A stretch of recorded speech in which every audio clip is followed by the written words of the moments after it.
नमस्कार। आकाशवाणी देहरादून से प्रस्तुत है प्रादेशिक समाचार। पहले मुख्य समाचार। आत्मनिर्भर भारत रोजगार योजना प्रारंभिक लक्ष्य से अधिक रोजगार देने में सफल। उत्तराखंड पुलिस की स्पेशल टास्क फोर्स ने हरिद्वार में नकली दवा बनाने वाली फैक्ट्री का खुलासा कर 25 लाख रुपए नकली एंटीबायोटिक दवा बरामद की। उत्तरकाशी जिले के पाली गांव में अठोड़ मेला हर्षोल्लास के साथ मनाया गया। कृषि मंत्री गणेश जोशी ने जातर अठोड़ मेले को राजकीय मेला घोषित करने की घोषणा की। और रक्षाबंधन का त्योहार पारंपरिक श्रद्धा व उल्लास के साथ मनाया जा रहा है।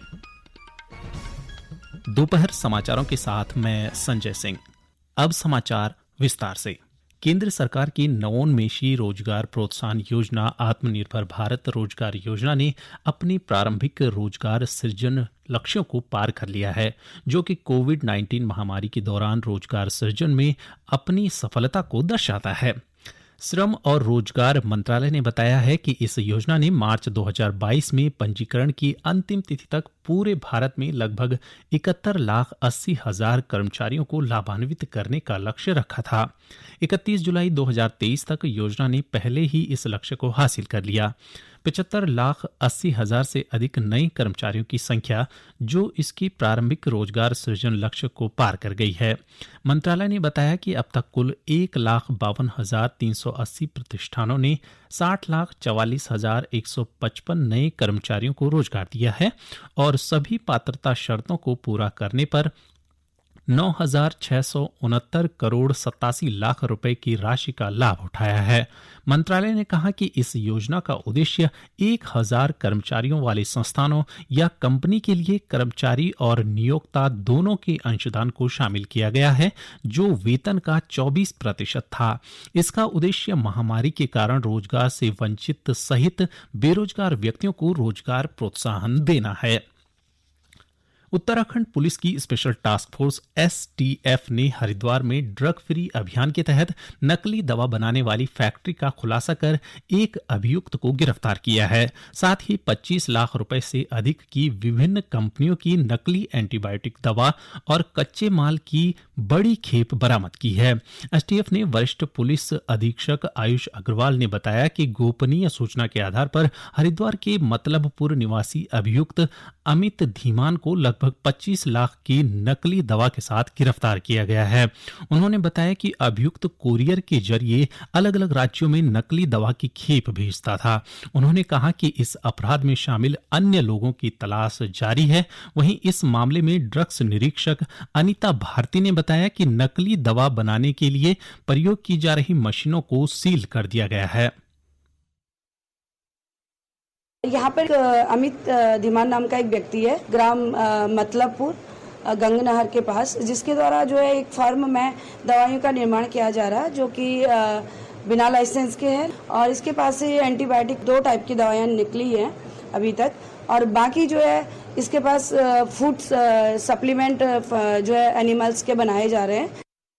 उच्च शिक्षा के क्षेत्र में डिजिटल तकनीकी के प्रभावी उपयोग के संबंध में वीर माधो सिंह भंडारी उत्तराखंड तकनीकी विश्वविद्यालय के सभागार में संगोष्ठी आयोजित की गई। संगोष्ठी में उत्तराखंड के सभी राजकीय विश्वविद्यालयों सहित 3 निजी विश्वविद्यालयों ने आर्टिफिशियल इंटेलिजेंस और सूचना प्रौद्योगिकी के प्रभावी प्रयोग पर मंथन किया। सेमिनार में राज्यपाल लेफ्टिनेंट जनरल गुरमीत सिंह ने कहा कि डिजिटल तकनीकी के प्रभावी उपयोग के माध्यम से उच्च शिक्षा में एक क्रांति लाई जा सकती है। उन्होंने कहा कि डिजिटल तकनीक के माध्यम से कक्षाओं, प्रयोगशालाओं, परीक्षा प्रणालियों को हर एक स्तर पर मजबूत करने के साथ साथ मूल्यांकन प्रणाली में पूर्ण निष्पक्षता और पारदर्शिता लाई जा सकती है। राज्यपाल ने कहा कि विश्वविद्यालयों में टेक्नोलॉजी के उपयोग से जहां कार्यकुशलता में वृद्धि होगी, वहीं पारदर्शिता भी बढ़ेगी। उन्होंने कहा कि विश्वविद्यालय डिजिटल व्यवस्थाओं और आर्टिफिशियल इंटेलिजेंसी आधारित प्रणालियों को सर्वसुलभ बनाने की दिशा में आगे बढ़ें। उन्होंने कहा कि आज के सेमिनार के माध्यम से उत्तराखंड में उच्च शिक्षा के क्षेत्र में डिजिटल टेक्नोलॉजी को बढ़ाने के क्षेत्र में किए जा रहे प्रयासों को बल मिलेगा। इस अवसर पर राजकीय विश्वविद्यालयों के सभी कुलपतियों ने विश्वविद्यालयों में डिजिटल तकनीकी के उपयोग और भावी कार्य योजना के बारे में बारी-बारी से प्रस्तुतिकरण दिया।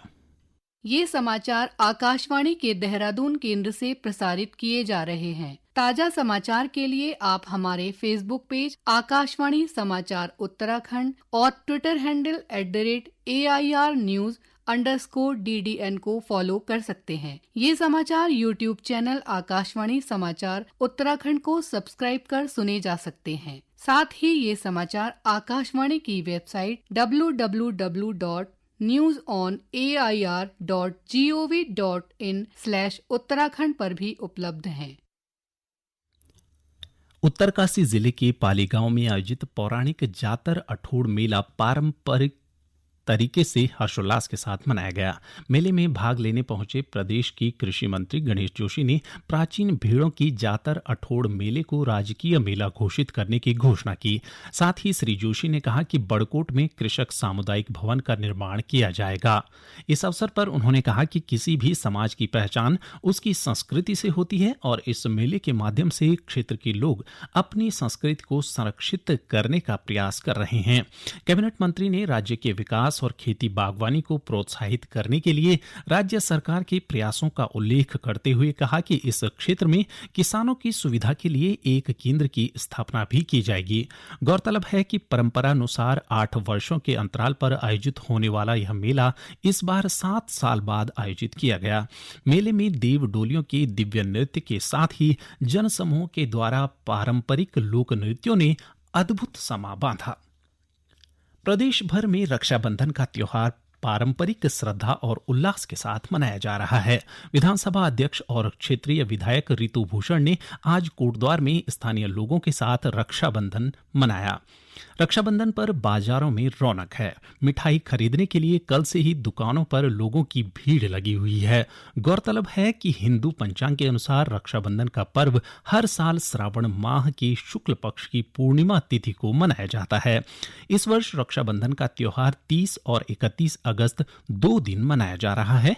इस बीच मुख्यमंत्री के निर्देश पर रक्षाबंधन के अवसर पर प्रदेश की महिलाओं को प्रदेश में उत्तराखंड परिवहन निगम की बसों में आज रात 12 बजे तक निःशुल्क यात्रा सुविधा प्रदान की गई है। प्रदेश में विधानसभा सत्र 5 सितंबर से आहूत की जाएगी। विधानसभा के संयुक्त सचिव चंद्रमोहन गोस्वामी ने 5वें विधानसभा सत्र को लेकर अधिसूचना जारी कर दी है। यह सत्र देहरादून में आयोजित होगा। इसके लिए विधानसभा सचिवालय ने तैयारियां शुरू कर दी हैं। मुख्यमंत्री पुष्कर सिंह धामी ने चंपावत के टनकपुर स्थित गांधी मैदान में रामलीला मंच का लोकार्पण और नेहरू पार्क टनकपुर के सामने नगर आजीविका केंद्र का शुभारंभ किया। इस अवसर पर मुख्यमंत्री ने कहा कि चंपावत को आदर्श जिला बनाने के लिए विभिन्न विकास कार्य किए जा रहे हैं। टनकपुर में आयोजित रक्षाबंधन कार्यक्रम में श्री धामी ने कहा कि प्रदेश की नारी शक्ति अपने कार्य और आत्मविश्वास के बल पर आत्मनिर्भर बनकर दूसरों को आर्थिक और सामाजिक रूप से सशक्त बना रही है। उन्होंने जिले के स्वयं सहायता समूहों की महिलाओं द्वारा हस्तनिर्मित पीरुल, ऐपण, सूत व अन्य स्थलीय उत्पादों से निर्मित राखियों और अन्य उत्पादों की भी सराहना की। चमोली के जिलाधिकारी हिमांशु खुराना ने राष्ट्रीय स्वास्थ्य मिशन के तहत संचालित योजनाओं का बेहतर तरीके से क्रियान्वयन करने के निर्देश दिए हैं। स्वास्थ्य विभाग की बैठक लेते हुए जिलाधिकारी ने कहा कि राष्ट्रीय स्वास्थ्य मिशन सरकार का महत्वाकांक्षी कार्यक्रम है, जिसके तहत संक्रामक और गैर संक्रामक बीमारियों को प्राथमिक स्टेज पर ही नियंत्रित किया जा सकता है। उन्होंने गर्भवती महिलाओं का सुरक्षित प्रसव के लिए लोगों को जागरूक कर 100% संस्थागत प्रसव कराने के निर्देश दिए। साथ ही उन्होंने सरकार अस्पताल जनता के द्वार कार्यक्रम के तहत स्वास्थ्य शिविरों का प्रचार करते हुए अधिक से अधिक लोगों को स्वास्थ्य लाभ देने को कहा। अंत में मुख्य समाचार एक बार फिर।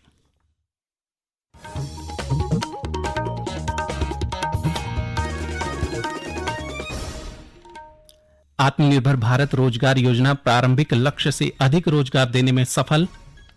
उत्तराखंड पुलिस की स्पेशल टास्क फोर्स ने हरिद्वार में नकली दवा बनाने वाली फैक्ट्री का खुलासा कर 25 लाख रुपए से अधिक की नकली एंटीबायोटिक दवा बरामद की। उत्तरकाशी जिले के पाली गांव में अठोड़ मेला हर्षोल्लास के साथ मनाया गया। कृषि मंत्री गणेश जोशी ने जातर अठोड़ मेले को राजकीय मेला घोषित करने की घोषणा की। और रक्षाबंधन का त्योहार प्रारंभिक श्रद्धा व उल्लास के साथ मनाया जा रहा है। इसके साथ ही प्रादेशिक समाचार का ये बुलेटिन समाप्त हुआ। नमस्कार।